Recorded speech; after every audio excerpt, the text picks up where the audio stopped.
আজকে আমি অতি কম সময়ের মধ্যে পোলাও এবং মুরগির মাংস রান্না করব। পোলাওটা খুব ঝরঝরে হয়, মুরগির মাংসটাও খুব সুস্বাদু হয়। আসসালামু আলাইকুম, কেমন আছেন সবাই?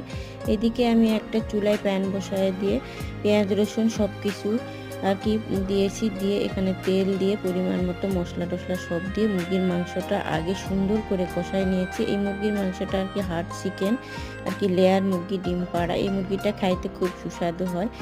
দেখেন কষায় নিতেছি, কষায় নিয়ে পানি দিলাম প্রচুর পরিমাণে। অফ ক্যামেরায় কষায় নিয়েছি, নিয়ে এই যে আমার রান্নাটা শেষ হয়ে গেছে। যেহেতু ঝটপট রান্না, এই জন্য তাড়াতাড়ি করে রান্নাটা দেখাচ্ছি।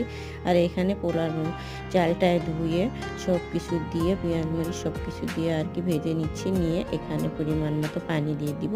পানি দিয়ে দিয়ে খুব সুন্দর করে ভেজে নিতে হবে, এছাড়া ঝরঝরা হবে না। এই যে পরিমাণ মতো পানি নিয়ে দিলাম। এক বাটি হইলে 2 বাটি পানি, 1 কৌটো হলে 2 কৌটো পানি, এইভাবে